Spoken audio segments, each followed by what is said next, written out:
तो राजा किसका होना चाहिए? नहीं हमारा। लेकिन राजा बनता किसका है? 15% वालों का। गलती किसकी? हमारी। देखिए आवाज नहीं से आ रही है, आवाज नहीं से आ रही है क्योंकि ये मान रहे हैं कि गलती हमारी। हमारी गलती इसलिए क्योंकि साहब ने कहा कि वोट को किसी कीमत पे बिकने मत देना।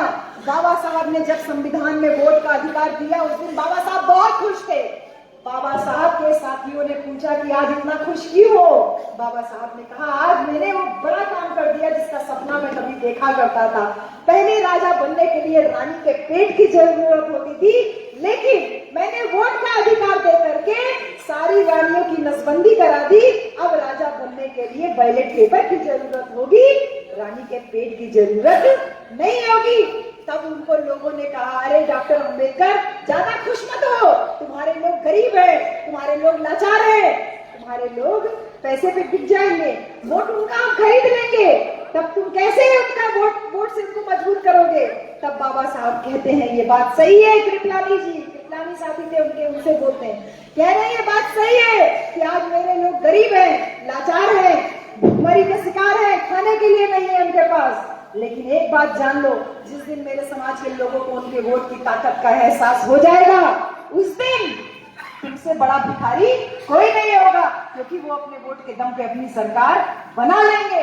यही वोट की ताकत का एहसास कराया साहब कांशीराम ने। कहा कि अपने वोट को अपनी बेटी की इज्जत के बराबर समझना, वोट को किसी कीमत पे मत बेचना। लेकिन ये मेरा नाकारा समाज खाली बाबा साहब और साहब कांशीराम के कर्मों का नतीजा है कि तुम नौकरी कर रहे हो और आज यहाँ खड़े होकर सभा में मीटिंग कर रहे हो। ये मीटिंग करना हमारी देन थोड़ी थी। संविधान में अधिकार भले थे, लेकिन बोलने का अधिकार इन महापुरुषों का महामना रामस्वरूप वर्मा की देन है, बाबू जगदेव प्रसाद कुशवाहा की देन है, कर्पूरी ठाकुर की देन है कि हम यहाँ पे खड़े होकर दहाड़ मार करके बोल पा रहे हैं। मैं धन्यवाद करती हूँ इन सारे महापुरुषों का और लानत भेजती हूँ आपके ऊपर कि उन महापुरुषों के अधिकार की खा रहे हो लेकिन बजा किसी और की रहे हो। इतनी तुमसे हिम्मत नहीं होती। सरकारी कर्मचारियों को मैं स्पेशली ललकार रही हूँ कि आपको अगर ये कार्यक्रम करना था तो इस बंद कमरे की बजाय कहीं ओपन मीटिंग हॉल में किए होते, कहीं मैदान में किए होते, अपने साथ अपनी पत्नी को लेके आए होते, अपने गांव के लोगों को लेके आए होते। इस विचार परिवर्तन की लड़ाई की बात जो है कहीं दूर तक जाती, सिर्फ आप तक सीमित नहीं रह जाती। ये वही विचार परिवर्तन की लड़ाई है कि आप अपनी नौकरियों में इतना रंग है कि मेरी बच्ची पढ़ जाए, मेरा बेटा पढ़ जाए, डॉक्टर इंजीनियर बन जाए, प्रोफेसर बन जाए, सब कुछ मेरा हो और बाकी का कौन देखेगा? तुम्हारी नौकरी जो तुमको मिली, तुमको आरक्षण की बदौलत मिली, वो तुम्हारी बदौलत थोड़ी मिली, तुम्हारे महापुरुषों की वजह से मिली। और तुम अपने एक भाई का हक खाए हो तब तुमको नौकरी मिली, नहीं तो शायद तुम तो सक्षम थे ना, तुम सामान्य कैटेगरी से आ जाते, लेकिन तुमने अपने बच्चे को भी कैटेगरी वाला ही बनाया। तुमने अपने बच्चे को उतना सक्षम बनाने के लिए सोचा ही नहीं और तुम खाली अपने तक सीमित रह गए। अगर निकल करके अपने गांव ही केवल गए होते, अगर मोटर कार से अपने गांव में उतरते तो पूरे गांव के लोग ये देखते कि देखो फलनवा था, बाबा साहब को मानता था, किसी देवी देवता को पूजा नहीं, लेकिन फिर भी डीएम बन गया, अफसर बन गया, कलेक्टर बन गया, प्रोफेसर बन गया, डॉक्टर बन गया, इंजीनियर बन गया।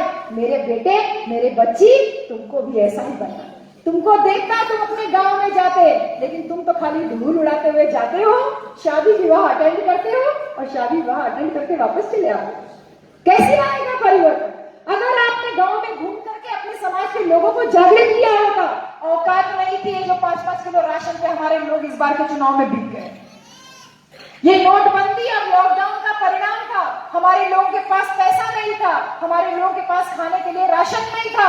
आप में से जो लोग पे बैक टू सोसाइटी का कॉन्सेप्ट जो साहब कांशीराम ने सिखाया था, जो रास्ता दिखाया था, उसमें कुछ लोगों ने केवल समाज सेवा के नाम पर खाली दिखावे के लिए किया, लेकिन ज्यादातर लोग केवल अपने घरों में कैद रह गए। अगर आप बाहर निकले होते, उनको महत्व समझाया होता कि वोट अपनी बेटी की इज्जत के बराबर समझना, तो वोट की कीमत कभी 5 किलो राशन नहीं होता मेरे प्यारे भाई। वोट की कीमत कभी 1 पौवा दारू नहीं होता। वोट की कीमत कभी 1 प्लेट मुर्गा और मीट नहीं होता।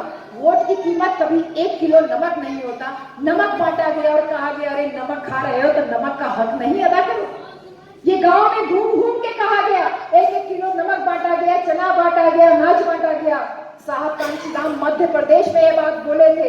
मध्य प्रदेश के चुनाव में जो उनके ऑपोजिट लोग खड़े थे, पत्रकारों ने पूछा, कांशीराम साहब, मध्य प्रदेश की सरकार जो इस समय रूलिंग है और जो चुनाव में है, कांग्रेस पार्टी वो कह रही है कि हमारी अगर सरकार बनेगी तो हम 2-2 रुपए किलो चावल और 5-5 रुपए किलो का गेहूं देंगे और औरतों को 20-20 रुपया किलो, 20-20 रुपया वाली साड़ी देंगे।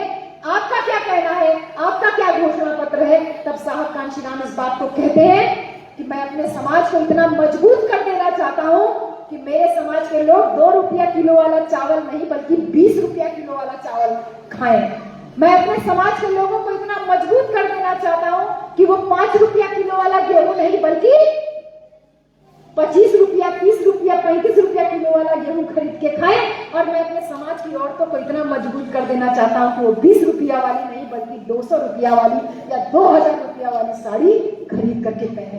वो मजबूती चाहते थे बाबा साहब और कांशीराम साहब आप लोगों से कि निकलो बाहर मकानों से, जंग लड़ो बेईमानों से। बेईमानों से जंग लड़ने के लिए आपको तैयार कर रहे थे। पे बैक टू सोसाइटी आपके लिए बनाया, बामसेफ का गठन आपके लिए किया, जो आंदोलन नहीं कर सकते थे DS4 बनाया आपके लिए। बाबू जगदेव प्रसाद कुशवाहा ने खड़े सरेआम गोली खाई आपके लिए। वो घसीटते हुए मरते समय जब उन्होंने पानी मांगा तो उनके मुंह में पानी की जगह पेशाब डाला गया। ये इतिहास है हमारे महापुरुषों का, जिनके त्याग और बलिदान की वजह से तुम यहाँ पर खड़े हो मेरे प्यारे भाइयों। ये इतिहास आप भूल गए। वो कौन सी व्यवस्था है जो ये कहती है, जब कर्पूरी ठाकुर बिहार के मुख्यमंत्री बने तो बोले, कर्पूरा छोड़ो कुर्सी थामो उस तरह। यानी मुख्यमंत्री बनने के बाद भी उनकी जाति उनका पीछा नहीं छूट रही।